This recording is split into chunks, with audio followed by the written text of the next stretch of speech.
It is Wednesday. We are wizards, and we have some serious quantum style, y'all. Channeling in from the Quantum Downs to bring you this Wizard Wednesday is Elf. And Dota. And where the hell is Bear Snake? Always late. Oh, there he is. Bear Snake, were you on the phone? Were you in the woods? What's the deal? I was on the phone in the woods. Okay, awesome. Your tardy's late? Yeah. Okay, really big show today. We've got Tanilo from Bisonic who's going to come on and say a few things from about the game. I think Merlin wants to come up and say something later. Dota and I are going to talk about Dolly and AI art generators. And that might be the whole show because I certainly have a lot to say about it. But first, I asked in the Discord if anyone had any questions, and Jitsi asked what kind of shampoo I use. I use the one in the green bottle. What about you, Dota? What shampoo do you use? Yeah, I don't know. Miss Dota uses like a reusable bottle, and she puts the shampoo in, and that's the one I use. Nice. I don't know the brand. And I don't think Bear uses shampoo at all, because he's just a big dirty bear. Man, you had to go there. No, I'm a stinky big animal. It's okay. I don't need the shit. I have a natural. I go with the natural odor. Yeah. But that I think is the only question I see in the Discord right now. So I guess that part's over. I guess we're doing good on communication. Yeah. I mean, Alp, I don't know what you wanted to jump into first, but like, I was just so stoked when we got to read that blog post from the Runiverse a couple days ago, and now that it's out publicly, I just think there's just so much to dive in there, and people seem to want to know about that. Oh yeah, no, exactly. Well, Bisonic has just been pushing out a lot of great content lately. I'm trying to invite Runiverse up here to speak. So I think Ta, if that's you, just heed the call. I'm trying to invite you because that's a good segue. I guess until they come up, another thing actually that's been really apparent this week is so much great cult content. So I can't wait to go over that. But it looks like Ta, is that you? Are you here? This is always a challenge for me. Yeah. We got the right person making the game. I'll say that. No. So welcome. This is, I think, your second appearance on Wizard Wednesday. Yeah, thank you so much for having me again, Elf and Dode. Yeah. So I'll just let me give you a little introduction for those of you who may not be aware. This is Ta. He is the creative director and sort of just lead creative at Bisonic, who's handling the art and the story. Did I get that right, or is there's more to it than that?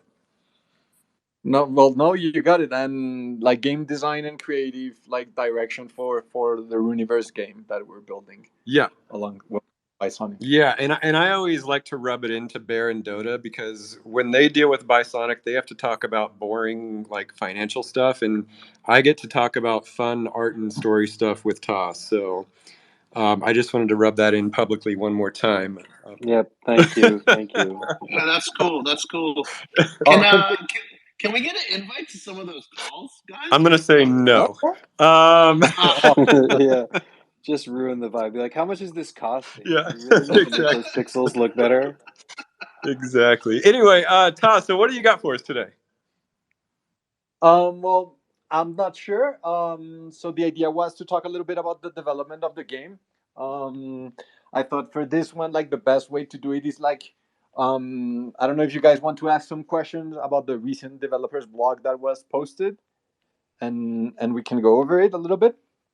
For sure, yeah. If anybody wants to come up and if you have any Runiverse game questions, or anything, questions about the blog post, I guess until anyone, I feel like maybe we just like go through the update a little bit, like yeah, walk us, because there was kind of a nice narrative that you guys put out there. yeah. Can you give like a top level summary of what that last post was about?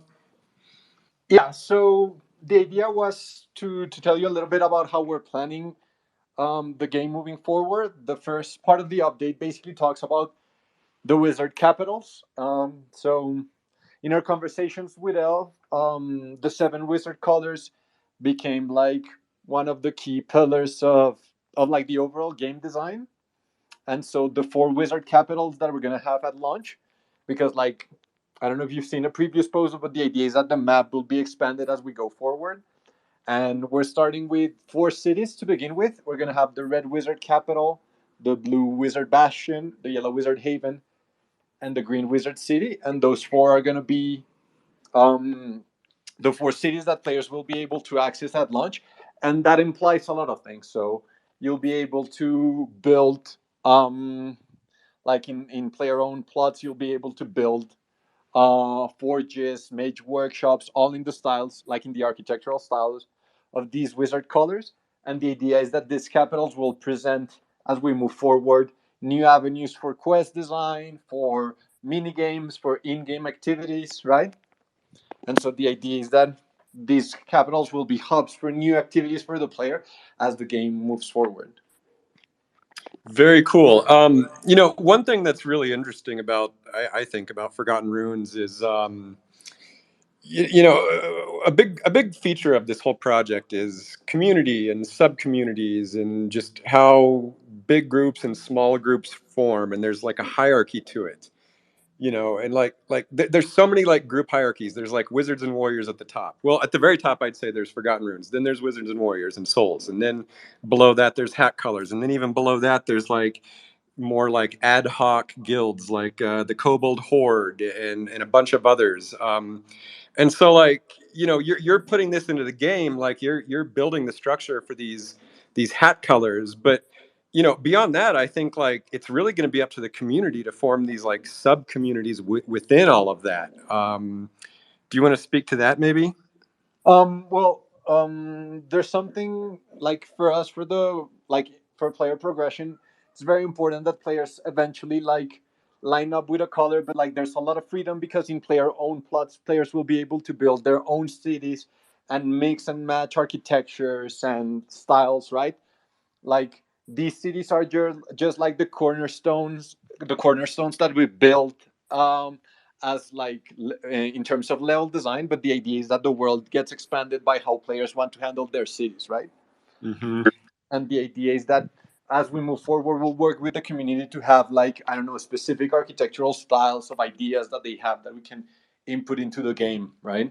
Right. So that the cities like they start like like it's not so much as a limiting factor of more of a starting point for expanding the game forward with the community. And for me like that's the guiding principle, right? Like this is the starting point. You have like these cities that are well defined, but Yep. then as we move forward, cities will become more complex, right? And we'll get different new architectures, etc., etc. And I if you, oh, go ahead, Bear. I had a question. Like when this game launches and people start flooding in, like are these obviously we have sort of like a social construct behind these different wizard hats, and so do you foresee these different capitals really being known for one thing or the other? Like one's really about forging, and another one is about sort of commerce in another area. Do you see people having to like visit each one of these capitals to get certain things, or are they like individual microcosms themselves? They're in terms of like the base core loop of the game. They're individual microcosms, but each one eventually will have its own activity and its own thing that will make it different, right? Um, and the idea, like one of the key principles of the game, is to expand, adding mini games and activities that the players can enjoy. That's not just like combat and stuff like that, right? And so, for example, like down the pipeline, I can't promise. it will be there for launch, but the idea is that it will be there eventually, where the Red Wizard City will have its own in-game stock market where players can trade stocks and like build their own like simulated economy of the Red Wizard world. That And is so Red Wizard to be trading stocks. and that will feed into the quest where it's like, you can talk to an NPC and the NPC is like, my company is going down, like help me, right? And the idea is to create these systems as we go along that will feed into each city's personality without them becoming exclusive for certain activities of the core loop, right? Like these are like additionals that the game will have. It sounds amazing. Matto, I see that you came up. Hey, yep, just tagging along to feed some questions I see from the Discord popping up. But I'll let Tamil talk a little bit more if he wants to talk more. But and then I'll feed some questions through. Great. Okay. Then one of the core loops, like the main idea of the game is that you'll be able to harvest materials in the wild in player plots, and you'll go into encounters and you'll harvest spiritual materials, and then you can combine these to create new items, new gear, new decorations, right? And this is like, I feel like the game is, in terms of like style and everything, a very big homage to like Super Nintendo, PS1 classic RPGs like Final Fantasy VI, Chrono Trigger, right? And so what we tried to create was a combat system that was simple, right? That it wouldn't be like a very dense thing, and that it like brought the multiplayer like style modern game into these classic RPGs, right? And so players will play like, there's like this traditional in RPGs, like this traditional tank, DPS, support class. But what we've been trying to do is like give them a little more personality by interweaving those roles with the wizard colors, right?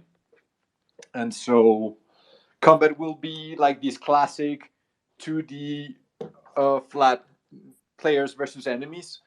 And in the blog you can see like the different combat scenes that we're working on developing. The idea is that these combat scenes will differ depending on the biome that you are in. Amazing. Matto, what kinds of questions are people asking? Awesome. Yes. So I'll start off. We have in the Discord somebody, Box Moxie said, in regards to, there was a blog post where he talked about the gem maw, and in the description it says only wizards can venture into the mine. And he was asking a question of if there are any plans for there to be exclusive quests or such for perhaps warriors or souls in the future. Yeah, so because when we started development of the game, right, um we started up with wizards, right? We're like focusing heavily on the wizards at the moment, but the idea is as we expand the game and add warriors and add souls, the idea is that we'll have specific dungeons, specific quests that are related to them, right? um for example, the gem maw is an homage to, if any one of you has read Mistborn, there's a place where if wizards go, they destroy everything, and this is like the counterpoint, where if you try to perform magic in that place, it's a mess. And here it's like you need magic to survive, and the idea is then to have dungeons where it's like, oh, wizards cannot go in, and it's only for warriors, right? And the idea is to expand the world to make it even for all like types of like, I don't know, they wouldn't be classes, but like characters that the players can have. Sounds awesome. Thank you. Yeah, I think that's cool. I think it's cool being able to, that there's thought put behind about the future expansions of the game that's going to be worked out. I think a lot of people will enjoy having that flexibility of the exclusive access depending on what you're playing as. And have another question about the land sale. Steezy asked, "My group of friends and I would love to be able to have our plots close to each other. We'll be able to control that during the land sale. And for instance, him and the Dream Masters have talked about wanting to secure an area around the Dream Master Lake. Would that be possible to do?" That's something that we're still contemplating. Like the details of how the land sale is gonna work haven't been completely ironed out in terms of plot selection, right? Because like there's like how do I put it? Like there's like like you have to put in the balance, like letting players select, and the importance of us of having like plots being available all over the place and people having different locations, right? So we're still contemplating on that because I think it'll be like a match of like partially selection and partially trading with people that bought plots elsewhere, but we're still like working on that. Like I can't give you a definite answer because we understand like the desire of players to be together, right? And so we're Yeah, figuring out how to best integrate that into the way we expect plots to work at least at launch in terms of distribution across the land. yeah, and I can speak to that a little bit too, which is like nothing has been finalized, but I think that like the default of what you can expect is something like when you mint your land, for the most part, the land at mint is going to be like unknown, like the location will be unknown. Basically, I think the current plan is, subject to changes, is like if you know where the land is, then it will be sold at auction. And if you don't know where the land is, then it will be like minted at a flat price.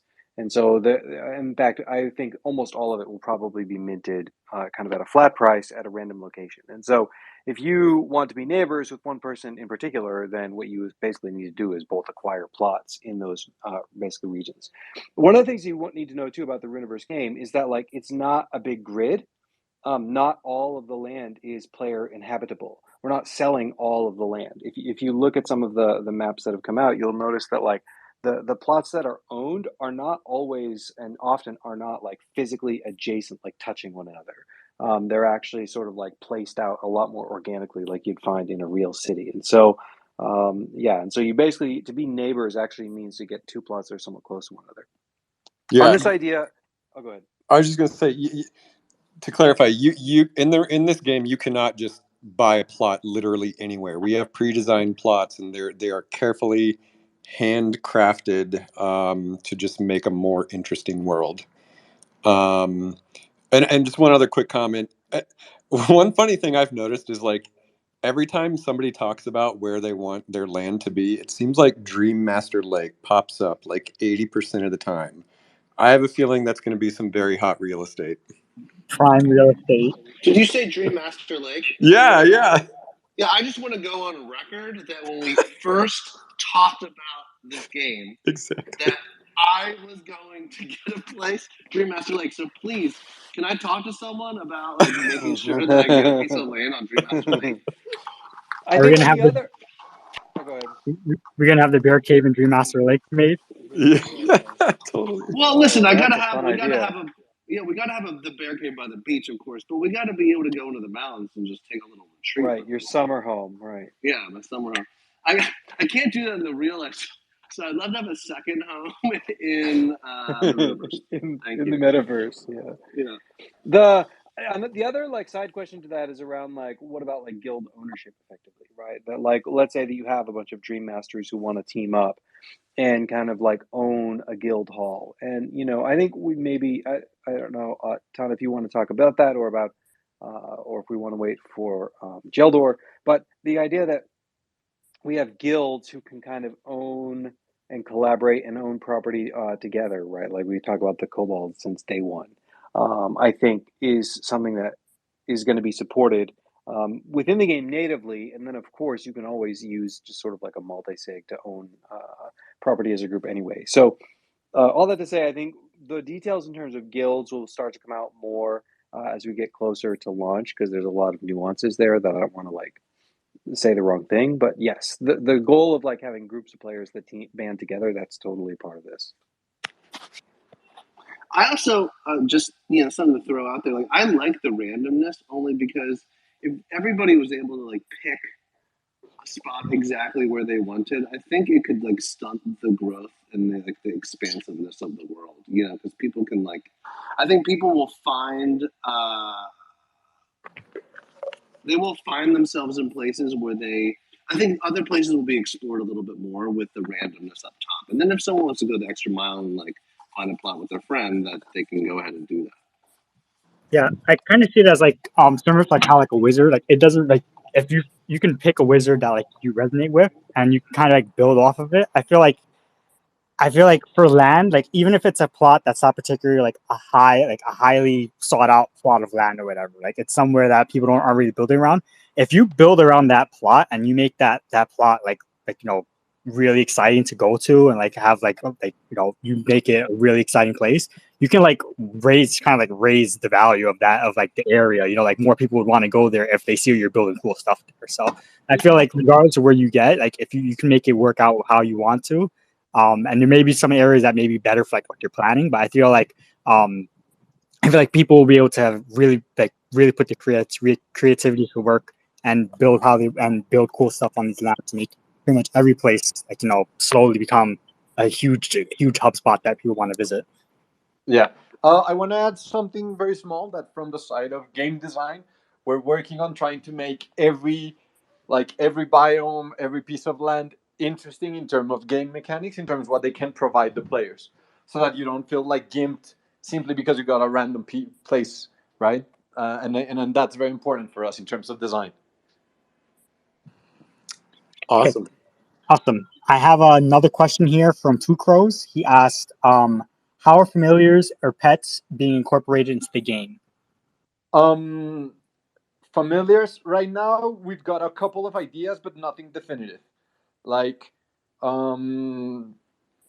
because there's like these weird balance between runes and familiars, and the fact that wizards have them by default, and that they're not something like the original collection. Many of them have them by default, right? And what we don't want to happen is them to become an advantage for those in the collection that have them versus those that don't. And so we're still ironing out the details of how they're going to work. Because for us, the main idea is that they remain interesting without being an advantage for those in the collection that got them against those who didn't. To me, it would be cool enough to just have it as just like a cosmetic like creature that just follows you around and that's it. Like no utility really. Well, But maybe I don't wanna like I can't say anything because there's nothing definitive, but I personally would like them to have a usefulness beyond the cosmetic value of them, right? But that's that's me speaking as what I as designer would want, right? Like I'm I speaking for the game. Official. That's the official by Sonic stance. We understand. no, Yeah, I was gonna say spoken like a real game designer. yeah. But Yeah, and I mean, like as the game develops, I can see we can always like patch stuff in and do updates later. So like maybe even at first it can come out as just like cosmetics, and then like later utility is added to them at some point whenever we feel like it's good to prioritize. But it's good to have the conversation about it. Like now, to see that there's thoughts being put behind it, and seeing hearing Elf's thoughts in comparison to what we have. Yeah. No, and I'm speaking from like as the lead designer, I'm searching constantly for a place for runes and familiars where they're interesting but they're not overbearing for those who didn't have them, right? Like there's like a weird balance to be ironed out there in terms of game design that's like not yet definitive, basically. fair enough. Any other questions, Matto? I'm gonna be looking through real quick. You can, if there's anything else you want to talk about, you can. I'm gonna search through see if there's any questions. Yeah, I'm actually curious. I'm not sure so far we've heard much about the combat design, or I don't know. Do you have anything to add on combat that hasn't maybe been announced to this point? I think well, in probably around October, November, if everything goes right, we'll have a playable version where you guys will be able to test it. But I wouldn't want to say like something like ahead of that because I think it's better to experience it and get player feedback on that and see how we can iterate to make it better. For me, the key point is like classic Final Fantasy VI Chrono Trigger meets like online multiplayer, right? That sounds awesome to me. Yeah, Yep. that sounds fun. Also regarding the balance system, we had Slim22 ask if the combat is going to be how is it going to work? Is it going to be an instance or is it going to be like in world? It's gonna instance. You'll be able to like in terms of how you get to combat. There are 4 different places where you'll be able to encounter enemies. One is like wandering enemies in the wild. This is gonna work. I don't know if you played the latest Tales of like Tales of Vesperia is a good reference. Like, because we are doing away with the random encounter, which is annoying as hell. This is more like you encounter enemies in the wild and you choose whether to engage them or not. And you'll be able to encounter them in dungeons, but there's going to be a blog post because I'm scared that marketing will be like, hey, you're telling everything that we're going to share like in a couple of days. Um, but when it comes to the overworld, basically it's wandering enemies that you encounter, and then you get an instant combat scene where you fight. Okay, cool. So like I have for other references that's similar to like the Earthbound games and the recent Pokemon Arceus, where there's kind of like you're kind of like scurrying around in the wild, and then when you bump into them, it creates an instance where the battle starts. And then you Exactly. can, yep. Okay, And like awesome. the added detail is that when you're in a party, the players that are near enough to the encounter will get dragged into the encounter. But if there's three people and one is lagging, it might happen that two of them get into the encounter and bad things may happen. I can see it now. You're trying to go into the boss fight with Giga Chad, and then your buddy, your healer disconnects. Yeah. The lesson here is stick together. Yeah. Healer's too busy fighting slimes in the corner to actually go into the battle. Yeah, like I'm not joining that, and he just walks away, and that might happen. Cool. I think I have one more question. I think this one is kind of easy to answer because we kind of went over the last one, which is I'm gonna ask if we can name our familiars. I think it's probably too early to talk about that because we just mentioned how the game is still in development. We're kind of deciding what to do with familiars, but I don't think that's like a big ask. No, it's not. It's not. It's more like familiars, because they're not part of the essential loop. Like that's not the priority right now for us, right? It's Yep. something that we're working on the design ideas for them, but like in terms of our pipeline, they're not the priority. I had a question. Go ahead. Go ahead. Tanilla, are you excited to play the game and not just make it? Yes. All right. especially, That was especially, easy. especially because I think like I cannot say anything yet, but I feel like the way that we've conceived forging and crafting in the game is fun basically. And it's like I think I would spend a lot of time forging. Like I see myself spending a lot of time forging. But I can't say anything else. Like I'm gonna say one of the things that's really stood out to me in the past like month or so was this hilarious image you shared. I think it's in the Yellow Wizard capital. It's a bunch of wizards oh in a yeah. swimming pool with their shirts off, but they have their hats on. That's that comes directly from our wonderful concept artist Douglas De Laos. Uh, Okay. like yeah, he has like this incredible talent to like just portray ideas that you throw at him, and Yeah. that was all him. Like I cannot take credit at all for that. He's so good. Yeah, Um, he's amazing. yeah, yeah. That image was just hilarious. Swimming with hats on. I love it. Okay. Well, anything else? Yeah, if anybody wants to come up to the stage, can come up as well. And in regards to like the game, I think we are. I'm going to make a post soon. I think we are going to start looking into maybe having like a closed alpha test at some point to get some feedback from some cult members. And then so that will be I'll be discussing that soon. And I'll probably be picking some people to see if they're interested in taking a poll, see if they want to join in. Just be advised that if you do want to join in on the closed play testing, there is a KYC. I mean, sorry, there is an NDA that has to be signed in regards to it, just because of how early in development it is. But if you are interested, I'll probably be making a post about that soon to reach out to me. Fantastic. We had Jitsi had a question. How deep do you see the crafting tree table? Terraria Starbound level deep? Can you repeat the question? Oh, sure. How deep do you see the crafting tree or table? Is it like Terraria or Starbound level deep? Well, I haven't played Terraria or Starbound, um, but what I can say is that it's a system that we're designing to be very easily incremental, and I feel like from the start, there's going to be plenty of possibilities. And something that's very important, I think that's very different, and that's one of the reasons why I say that I would like to play the game, is that both forging, enchanting, and craft, like all three of the item creation activities in the game, are skill based.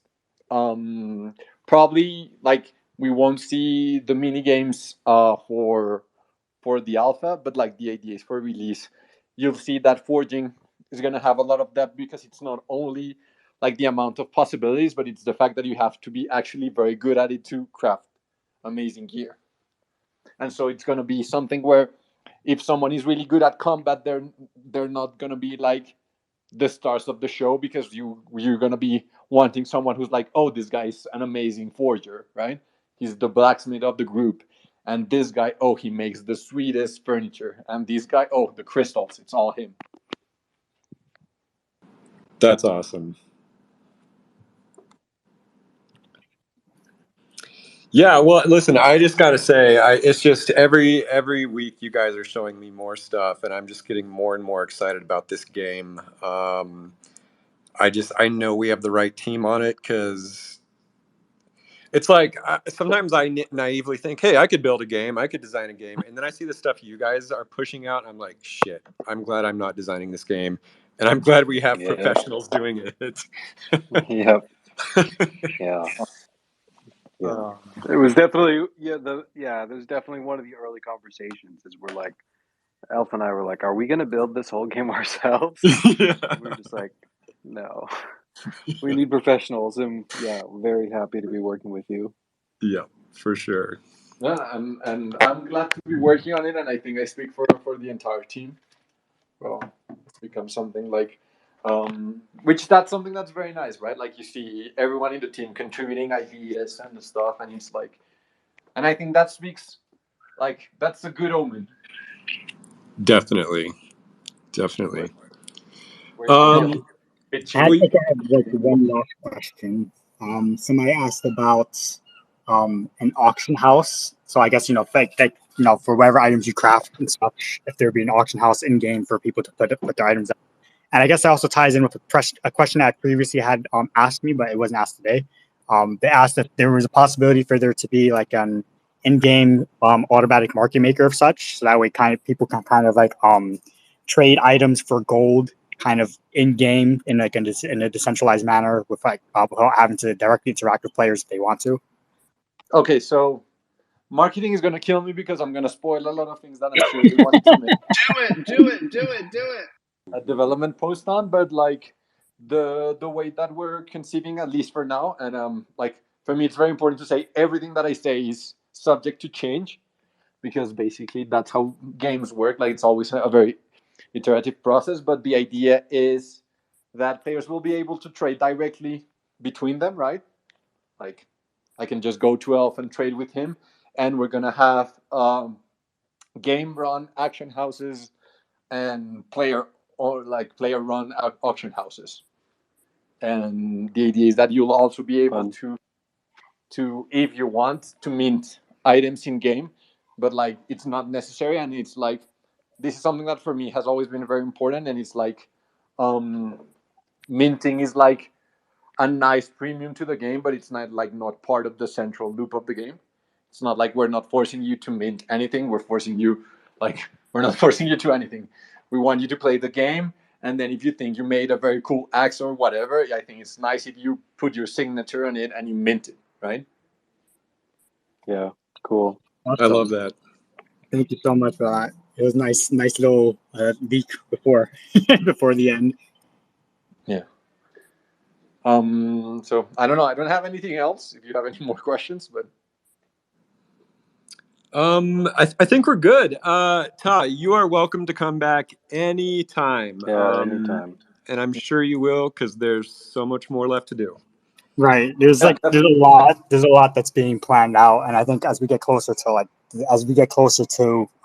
starting our launch of version 1, there's going to be more information that's going to be gradually dropped.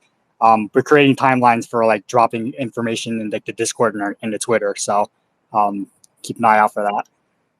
Yeah, and the last thing that I was going to say is that keep an eye out for, we're going to be doing as often as we can development posts where we show like the progress of the game, so you can always access that, and I hopefully didn't spoil much of it.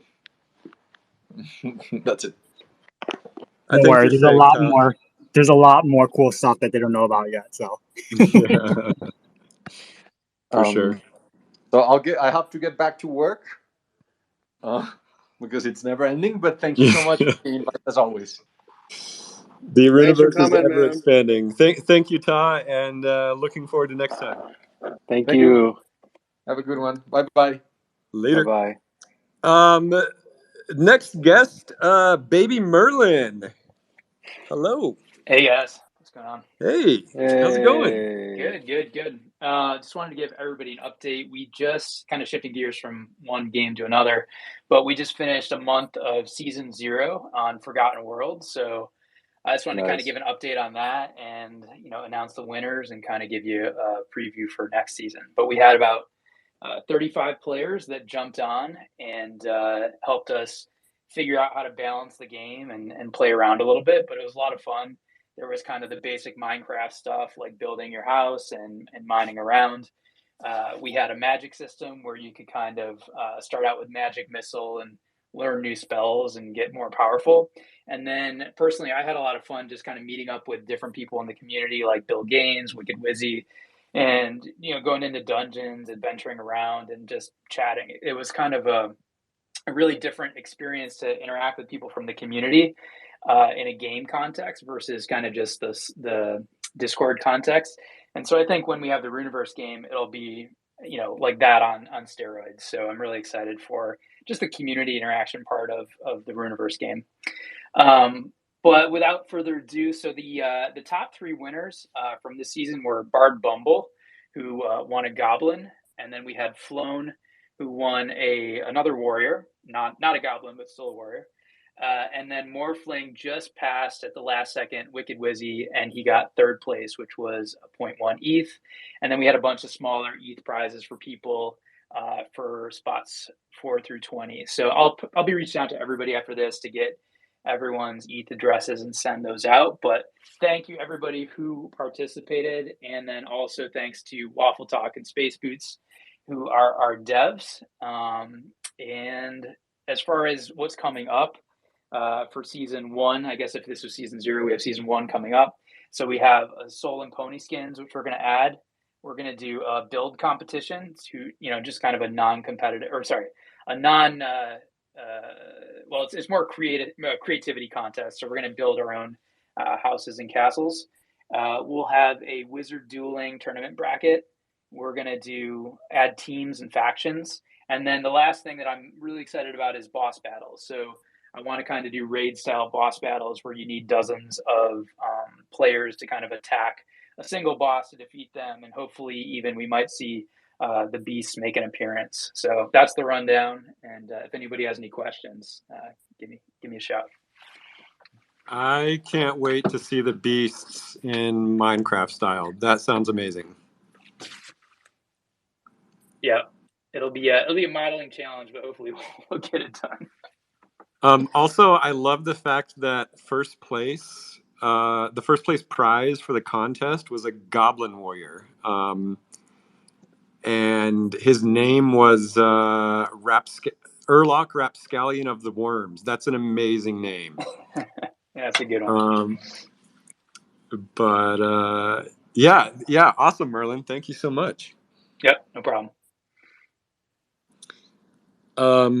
Slim, I see you and your little stick figure man just waltzed up. Do you have something to add? Yeah. Was the blue versus red contest, was that this week, or was that? Yeah, did that happen before last Wizard Wednesday? It happened right after last Wizard Wednesday. Suck it, Wazir, you I lost. can't believe that was a week ago. Wow. Yeah, I know. Yeah. I just want to come up and say the waifu contest is finally done. Go on over to the Moron Global Twitter and click the pin tweet and vote for your favorite waifu. We're actually doing 2 winners this time, not 1. So 2 people will get their stuff. Sorry, where is this? Because I definitely want to vote on this. Where do I vote? On the Moron Global Twitter, and just as the pinned tweet. I can post it in the Discord too. I'll link to the tweet. It was a really hard decision to vote. I got to tell you, I was like, I voted and then unvoted and then voted again for different ones. There's so many good submissions. Oh, there's so many good ones. I'm just saying the blue stick figure is pretty handsome and good looking, so definitely vote for that one as well. I'm gonna say that one. I vote for last place. Oh wow! I think because burn. Yes, the truth comes out. Depending on where you work, before you click on this. He needs an ego check. So thank you for coming in and saying that. No, there's so many good ones though. The horse one, I have not seen that one yet. That is well, that's an entry. I'm afraid to give it a compliment because then I might be accused of some sort of bestiality charge. It's a humanoid. That you guys are trying to get the furry community. Yeah. It's called hentai and it's art. Okay. For all you Office fans out there, my inner Stanley. No, but Slim's totally right. You got to get out. You got to vote. Yeah, definitely go vote. There's some really strong entries. That's all I'm gonna say. But stay tuned for some more info. We're going to be releasing info on how you can order your own merch and get involved in that. So stay tuned to Moron Global Twitter. I'm sure you all are following it on the edge of your seat. You know. I certainly am. I got complimented on the fanny pack, actually, on Venice Beach. Wow, and you know what else? Our fanny pack made it to Paris, France. I saw that. That was great. I felt so honored that somebody felt the need to take that on an international flight. That's something. I think it was Tabitha of the Martian posted that, right? Yes. Yeah. Well, it's in the name. It's Moron Global, so we do have to be breaking into other countries. Yeah. We got morons on 3 continents at least, probably 4. We have Singapore, we have South Africa, we have Europe, we have US. So we're branching out. We're getting out there. That is certainly global. Well, guys, I love the waifu contest. Really, some fantastic entries. So yeah, I'm looking forward to see who the winner is. Awesome, we are too. Great. Okay, so yeah, I don't know. I've got a big thing I want to talk about DALL-E and these AI art generators. And Dota, I think you do too. And in fact, if anyone else, I don't have as much to say about it as you do. But I think, like, you know, one of the things I guess I just noticed is just how fortunate we are that the Wizard cult was founded, just kind of at the emergence of these platforms. I think that, like, I mean, I'm sure there are other NFT communities that use it, but it's just so much in our DNA to use it every single day. Absolutely, yeah. I mean, there's like I'm seeing like 2 reactions generally that are fairly polarized. There's the joy of using these tools, and this is coming from a lot of like quote non-artists, just because it's this brilliant tool to just easily manifest any kind of imagery they can imagine. And then on the other end, I'm seeing a lot of fear coming from established artists who feel that they might be replaced by tools like these. And so, you know, I kind of want to. I'm going to speak to the fear aspect of it, but Dota, I think, like, you know, you're speaking more towards the joy reaction to this, which is just as relevant. I mean, do you want to add anything to what you just said? I mean, I have a lot to talk about it, but yeah, no, just keep going. We can go back and Okay, forth. sure. Yeah. I mean, and then before I launch into like the fear perspective, like I love that the cult is using this. This is just like a brand new tool that's generating a lot of really amazing cult content. And so everything I'm about to say, like, just keep in mind there's two sides to it, and I love like the nice things that it's being used for. But let me speak to like any Let's hear it. established artist who may have like fear towards this. And I think I want to like buttress this with like some history. So I'm seeing a lot of parallels with the invention of the camera. The camera. Uh, and so even before the camera, the only way to record an image of life was through painting and drawing.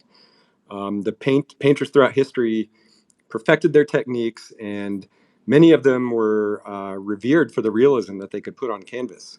But then in the 19th century, the camera technology became more and more advanced, and painters began having an existential crisis, which was basically if this machine can instantly make a perfect image of the world, what the hell am I doing? If anybody, not just an artist, but if anyone can now just use this machine and press a button and boom, instant artwork, then what is the point of a painter? And so I feel like this is sort of what Dali is doing right now, which is anyone can press a button and boom, instant art. So if we look at history, what happened to these artists when the camera became more and more pervasive? Were these artists replaced? Did painting die? Absolutely not. In fact, this gave birth to one of the most fascinating periods in art history, because the whole art scene suddenly redefined what the role of the artist was. And so any painting whose value was based solely on a realistic representation of the world, those kinds of paintings sort of became passe and meaningless. And so then artists stepped up to this challenge, and they decided, let's just make imagery that a camera cannot make. And so this gave birth to all these new styles and new ways of depicting reality. We got Impressionism and Cubism, Pointillism, Expressionism, Futurism, Fauvism, and all these isms. And then beyond that, a lot of artists decided it's not even our job to depict reality at all. And so then you got the surrealists and the symbolists and the Dadists who they were determined to show a reality that didn't even exist on this plane. The painter Edvard Munch said, photography can never compete with a brush and a palette until such times as photographs can be taken in heaven or hell. And so basically, the artist's personal interpretation of the world is what became important, because that is something that a camera could not do. Okay, so now we fast forward to today, and we've got these generative art tools that are bringing this whole new existential crisis for established artists. And I'm not just talking about DALL-E. I've seen iPhone apps that can fairly competently transform a photo into an impressionist painting or a pointillist painting, or just do like a Van Gogh knockoff. And so all these painters who developed these really original styles in opposition to the machine now have machines aping their styles. Um, and so then, of course, we have DALL-E, who can not only ape these styles, but create totally original imagery of practically any subject matter, real or fantasy. And so, I'd love to hear Edvard Munch's reaction to DALL-E's image of heaven or hell. Um, and so we have the question again, is this the end for human artists who have spent their lives perfecting their talents? And again, I don't think so. At least not for now. And I say this for a few different reasons. Um, when you create art, what are you doing? You are communicating. You are saying something that other modes of communication cannot express. So sometimes words fall short, and so you use images. Sometimes images fall short and you use music. Sometimes music falls short and you use dance. Sometimes dance falls short and you use animated drawings. And sometimes a still image is more powerful than an animated one. It ultimately just depends on what are you, as the art maker, trying to communicate. Slim, your speaker is giving me static. Or maybe you're trying to communicate. But yeah, we have these in our daily lives. We have these really banal methods of practical communication: talking, emails, phone calls, facial expressions, hand gestures. Sometimes all of these practical methods of communication are not adequate to say more profound or intangible things. And so that's where art comes in. Art can say all these things with these other modes of communication cannot. And art uses a variety of tools to do that. So it kind of doesn't matter if you're using a paintbrush, a piano, a poem, or an AI art generator. These are all just tools that are in service to your unique mode of communication. And so when I put my mark in the world, I can decide what tool is going to best create that mark. I think most people, like right now, are going to choose the AI art tool because it's easy. Just like most people chose the camera in the last 100 years, it's just a very easy tool.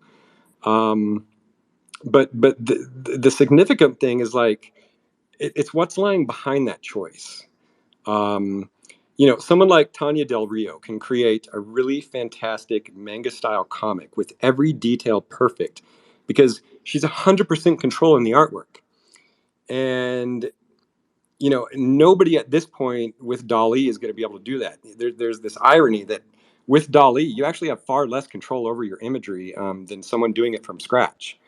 So, I think we're going to start to see a real difference between these tools in the hands of like artists and in the hands of non-artists. I think like a lot of people are just going to use it to play around with and experiment with, and that's totally fine. There's absolutely nothing wrong with that.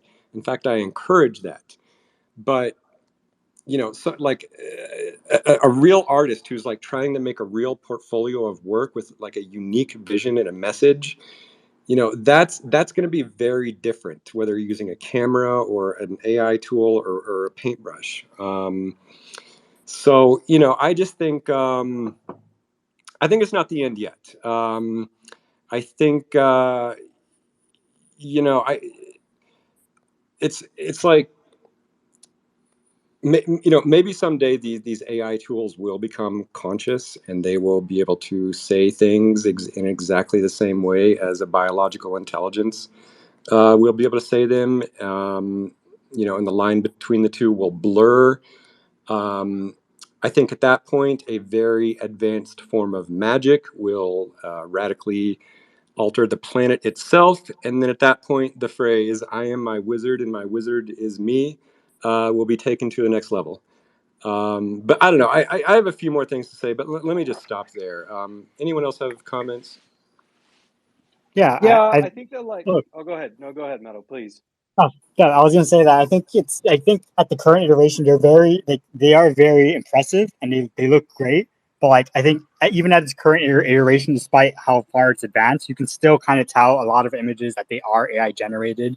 And there's particular styles that you can't really get them to recreate properly. Like I've like particular one example is pixel art. I haven't really seen AI really handle pixel art too well. Like it kind of gets the concept. Like it does like it does like blocks and it gets within like the low fidelity, but it's not pixel perfect at all. Like you look in it and it's just kind of like big like blocks of color which don't really correlate like too well. So like it kind of gets it, but if you want a particular style, like I feel like it's really hard to get the AI to really like get there. So I think there's still definitely going to be that demand for an artist to just come in and make from scratch exactly what you want it. But if there's kind of like just a general feel that you're looking for, I feel like that's where AI will be like great for just kind of like, hey, I just kind of want like a landscape of like a desert rune and like an armadillo rolling down the hill or something. It's like, all right, cool, AI can generate that for you. But if you want any particular style, like I want it done like an elf, so like in the manga style where like it has like a speech bubble, whatever. It has like effects. You can't really get the AI to generate that fidelity just yet. So. Yep. Dodo, did you have something? Yeah, well, right. On that issue of like where it is today, I think it's easy to kind of look at the selection bias of the prompts and the really good pictures of the success cases. But then like as soon as you get access to Dolly, you get the prompts in front of you, you're faced with kind of like all these problems. Like one is you type something in and it doesn't look anything like you wanted, right? And you might try 5 or 6 times and then it like literally doesn't understand you, right? And so that problem is maybe one of kind of um, a combination of like the technology is early and it'll get better, which is certainly will. And then also the skill of being able to describe what you want, right? Learning how to Google something is a skill, right? Being able to kind of like specify with the preciseness of what you're looking for is a skill. And so maybe we'll all learn how to do that with these image prompt generators. But I think like basically the biggest problem is just that when you look at if you look at the subreddit for Dolly, most people just frankly aren't that creative. Like, how many pictures of kind of like realistic Homer Simpson do you need to see, right? You see a lot of these like same ideas over and over and over because you kind of get access to it and then you're like, oh, it's the same issue, which is like, I don't have anything to say. And I can remember people telling me about getting into CalArts, for example, where they're like, it's not about being able to paint these like realistic oil paintings. You could write down something on a napkin and take a picture of it in your phone in series, and that can be like compelling enough as a piece of artwork. And because you have something to say, you have something behind it. And so, yeah, like you said, until we get the singularity, the machines won't be able to take that away. Yep. Yeah, it's really what it's all about. I mean, despite the technical limitations of not being able to get exactly what you want or the style that you want, it's even under that, it's just about like, what are you saying? There's a difference between a human being saying something and a machine saying something. There's like a meaning delta. So yeah, it's just one other crazy thing is like, maybe I'm wrong, but I think like all these generators were trained on just art that is already out there. Like I'm guessing it just That's like right. scraped Yep. the internet and just Yeah. yeah. So it's like you can maybe mimic a style that's already been established, but can these things create an entirely new style yet? I don't think so. And they also require quite a lot of training data to be able to recognize anything. So it's actually a problem in machine learning, which is like, like you don't have to show your kid 20,000 coffee cups like when they're a baby to be able to identify a coffee cup, but you do have to show machine learning algorithms that level of training data. And so this idea that you were able to like generate a new style or be able to take a few examples is like still something that's really problematic. And so I do think actually the artists have a valid claim in terms of like um, that the algorithm is kind of maybe stealing their work in some sense because it's like recombining an idea that they created. But at the same time, that's how people learn to do art too, right? Like you copy stuff that you see. So I don't know that it's Exactly. necessarily that very different. Yep. And I do think that the algorithms will get better faster than any of us think, right? It's not that far away from animation. It's not that far from being able to generate 3D models. It's not that far from being able to do these like kind of higher order structures of being like create a room for me with furniture and all the furniture individual models. Like that's not 10 years away. So I think it is going to get better and it's going to be something we all have to face. Right. It's definitely going to get better. It's definitely going to get more fine tuned. But again, it's like there's a human being still giving it directions. And let's say it gets so fine tuned that it is actually able to generate the exact image that's in your head. Well, you could argue that you created that. It wasn't the machine. It was, if it's exactly what you were trying to say, then it's still like a human being, like making a piece of artwork. Yeah. So I think you'd be hard pressed to find somebody who doesn't consider like photography to be an art. Like if you are a professional photographer and you go out there to like get the best scenes and best lighting and edit it and stuff, like that's an art. And like even though it's like you could have painted it, but like if you don't know how to paint, you could still make art with photography. It's like I think it's like in the same line of that, like what you said. Like if you're able to be a fine tuner who's able to give the exact great prompts and the exact wording that you need to get and fine tune it Totally. the AI, that's another medium to express yourself. So That's going to be a new job, and it's the same thing in text generation too. Like, so the same company that does Dolly is OpenAI. They have a text generation algorithm, GPT-3, and like the code, like the working, functioning, runnable code that GPT-3 can generate is like shocking. And okay, it's the same thing. It's the same thing on par with Dolly. Like if you imagine like the level of quality that you get from Dolly for images, it's the same for code, which is to say it's like really rough around the edges, right? Like how Dolly is like terrible on faces, the code that GPT-3 generates is like similar on the details. It's like it might work, but it's weird. Um, but yeah, it's for sure. It's for sure getting better, and as it gets better, being able to kind of coax out from the machine like the creation that you want is for sure going to be a new job.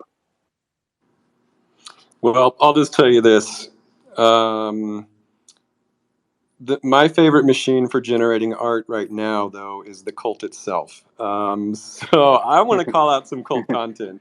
Let's do it. And just, sorry, by the way, before I get into that, like if you're someone in the cult and you're using Dolly to make artwork for your characters, please keep doing that.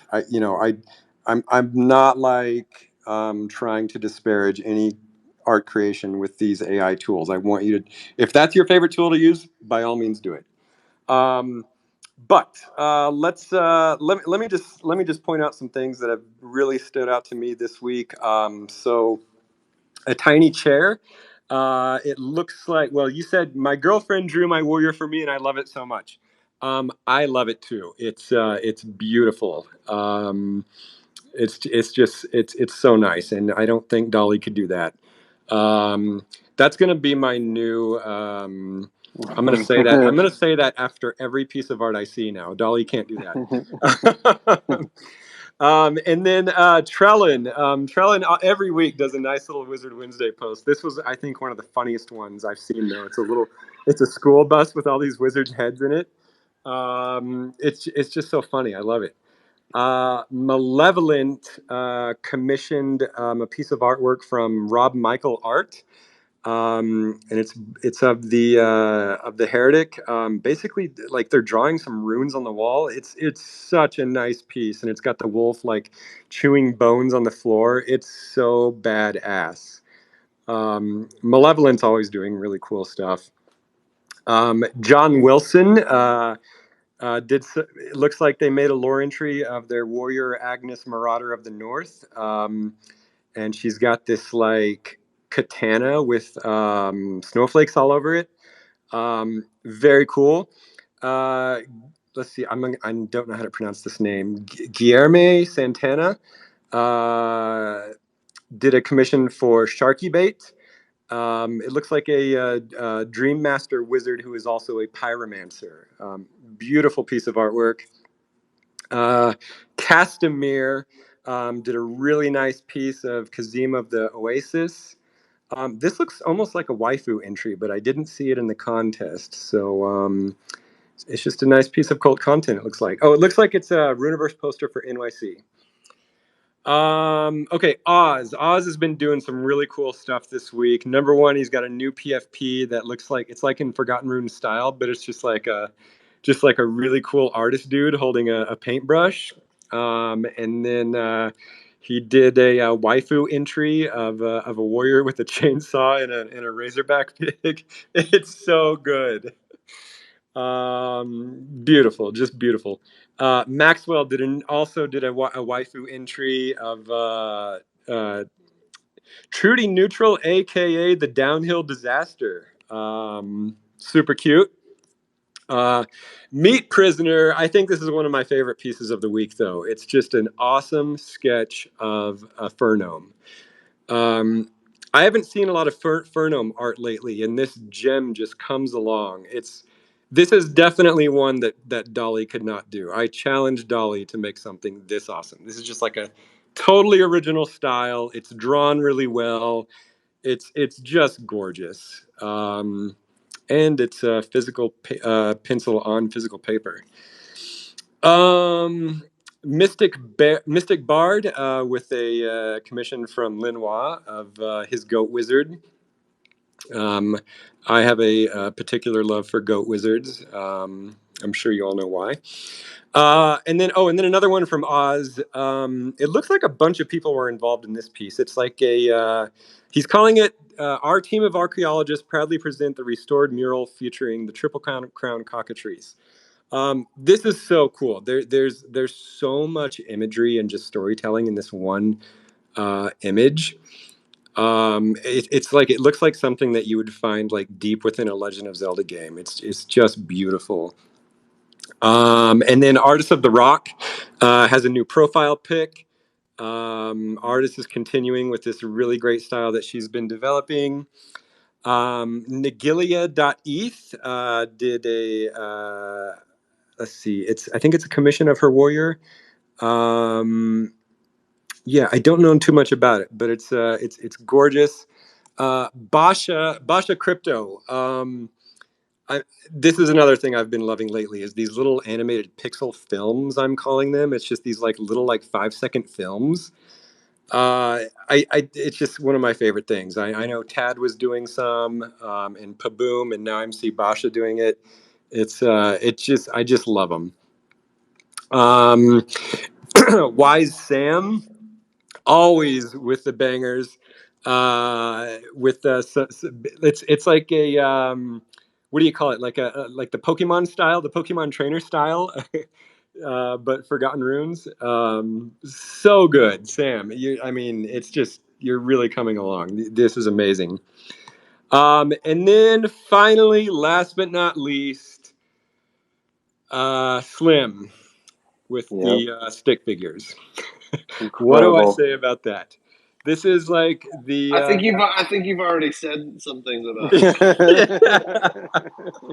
I don't know. It's like, what's more offensive, the Cucumber dogs or these little stick figure guys? I don't know. Dota Bear, Matto? What do you think? I like them. I like them too. I think one of the things that maybe I'll talk about this in Wizard Wednesday when you are not here next week is the blue versus red wizard thing, and the Cucumber dogs and Dolly all made me just see how prolific the cult is when we make like casual creation straightforward. Yeah. And it just got me thinking around this idea of like building tools for creation for the cult. And so I think that's really since I saw the blue versus red wizards, I think that's really the only thing I've been thinking of, which is like, how do we create tools for the cult for creating new items and storylines and art and quests and experiences and games. But we'll have to save that for another Wizard Wednesday. Yeah, I know I was kind of talking shit on the Blue Wizard stick figure guys, but I actually really love them. I briefly changed my PFP to 1. So that's how you know I love it. But yeah, actually, Dota, you bring up something else. I will not be here for the next 2 weeks. I'm not rugging. I'm just taking literally the first real vacation I've taken since Forgotten Runes has launched. So Dota, Bear, can you guys handle it in my absence? Yep. Yeah, I'm pretty sure we're going to be good. Yeah, maybe things might get a little better. I don't know. We'll see about that. No, we will miss you. We have a lot to do before you leave. But you have earned this vacation, to say the least, man. Did you want to talk about where you're going to be at all? No, I think what I'm going to do is I'm going to tweet photographs while I'm there, and we'll see if people can guess. I think it'll be very obvious, but I think that's what I'll do. Okay, awesome. Be safe and come back to us. Yeah, watch out for the predators. Bear just gave a little hint on to where I'm going. I'm going to look for my familiar. Let's put it that way. I wanted to fit something in really quickly. I know we tweeted about this morning, and there's going to be more to come. But